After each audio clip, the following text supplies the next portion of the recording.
I bet seeing Jill in that panda costume gave Trump an idea. This is definitely my loving wife, Melania.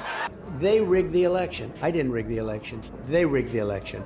What they do is they rig the election and then they go around getting people and persecuting people and prosecuting people that did nothing wrong. Trump jumped on the gaffe by hitting the tarmac dressed as a Day-Glow garbage man and brought a brand new garbage truck with his name on the side. He details every step, she detailed every step of the attempt to overthrow the election because it's so close to the election.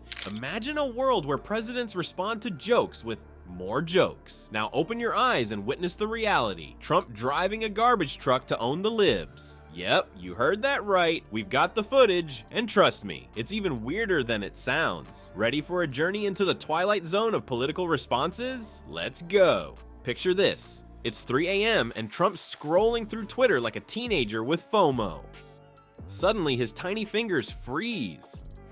Jimmy Kimmel's been at it again, cracking jokes about Melania's spa days and plugging a fake book called 50 Shades of Orange, My Life with Donald. Cue the steam coming out of Trump's ears.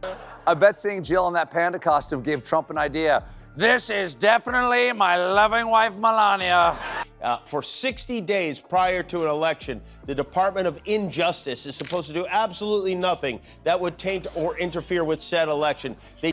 I'm being told he was dressed as a garbage man? And that I knew that. Okay.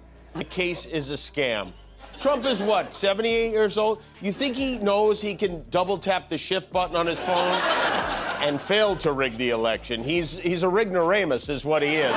Now, most presidents would laugh it off, or maybe fire back with a witty comeback. Obama used to chuckle at jokes about his daughters, and even George W. Bush kept it light when comedians poked fun at his family. But not our Donnie Diapers. Oh no, he's gotta go nuclear. Trump's thumbs start flying faster than his brain can keep up. Tweet after tweet, each one wilder than the last. He's calling America a garbage can. Way to support your country, Mr. Ex-President. And ranting about Kimmel's terrible, full of lies speech. It's like watching a toddler have a meltdown in the cereal aisle, but with worse spelling. But why does Trump lose it over a few jokes? Well, turns out our orange turd might have a bad case of narcissism. Psychologists say folks like him can't handle even the tiniest jab at their ego, especially when it comes to family. It's like their whole world falls apart if someone suggests they're not perfect. As the night wears on, you'd think Trump would run out of steam, but nope, he's just getting started. His tweets are getting crazier by the minute. What's next? Will he challenge Kimmel to a dance-off? Declare war on late-night TV?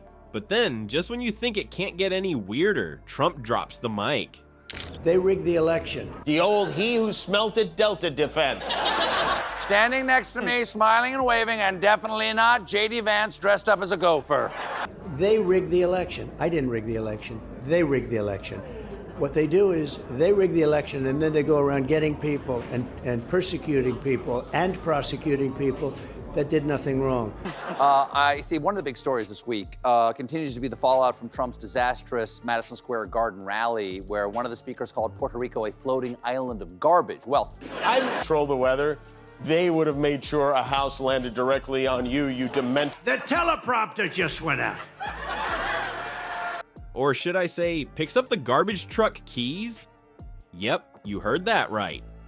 In a move that has his team scrambling and the rest of us scratching our heads, Trump announces he's renting a garbage truck. Why a garbage truck, you ask? Who knows? Maybe he's taking the garbage can comments a bit too literally. Or perhaps he's finally found his true calling. Either way, this stunt is about to backfire spectacularly. But hold on to your popcorn, folks, because Grumpy Trumpy isn't done embarrassing himself just yet. This garbage truck escapade is just the beginning of a comedy goldmine that's about to explode. Get ready for a dumpster fire of epic proportions. Remember when presidents used to, act presidential? Well, forget all that because Trump's about to take us on a wild ride. Literally. Picture the Donald behind the wheel of a big old garbage truck. Eric and Don Jr. would know how to handle jokes, but I guess not. The only I understand you didn't mean everybody, just the guy who said the one thing, but yeah. Okay, and if there are any aides of his watching right now? They rigged the election. The election was rigged. I didn't rig it, they did. He's actually right about some of that. He didn't rig the election. He tried to rig the election. Trump jumped on the gaffe by hitting the tarmac dressed as a Day-Glow garbage man and brought a brand new garbage truck with his name on the side. He details every step, she detailed every step of the attempt to overthrow the election because it's so close to the election.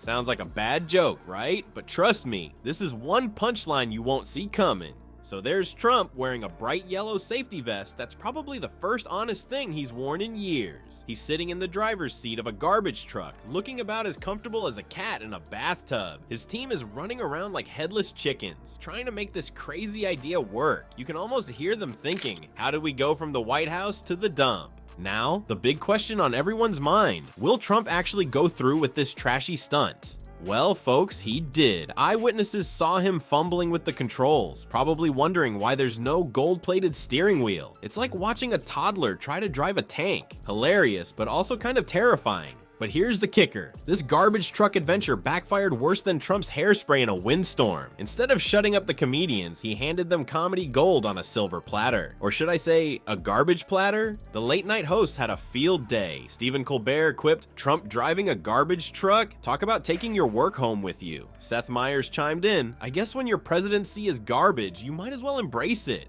Ouch, that's gotta sting more than the smell of week-old trash. It's like Trump accidentally united the comedy world. Suddenly, every comedian and their mother was cracking jokes about the ex-president's new career in waste management. They turned his trash talk into a treasure trove of punchlines. Who knew garbage could be so entertaining? If he attempts to talk in the next 4 days, please deploy some tactical soft serve to this area, okay? Nothing. I wonder what it was specifically that sparked this, his Trumper. And the voters, they get it. They've read it, they get it.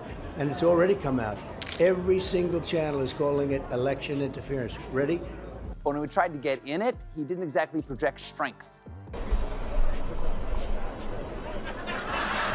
The two who tried to stop me are Donald Trump and Marjorie Taylor Greene, who actually called the cops on me. But hold on to your noses, folks, because this dumpster fire is far from over. Just when you thought it couldn't get any more ridiculous, the Latino celebs are about to enter the chat. And let me tell you, they're not coming to praise Trump's garbage truck driving skills. No, they're bringing a whole new level of spice to this already steaming pile of political comedy. Get ready for some salsa on your trash tacos. Who knew a few jokes could turn comedians into political superheroes? Trump's thin skin has done just that. Every time he loses it over a punchline, comedians gain more power. It's like they've found kryptonite for bullies: laughter. Think about it. When Trump rants and raves, he looks silly, but when comedians crack jokes, they're exposing truths. It's not just funny, it's eye-opening. They're using giggles to fight against political nonsense, and it's working. Laughter is turning out to be a pretty awesome weapon against political bullying. It's hard to look tough when everyone's laughing at you, right? Maybe next time Trump decides to take out the trash, he'll remember. In the world of comedy, he's the one who ends up looking like garbage.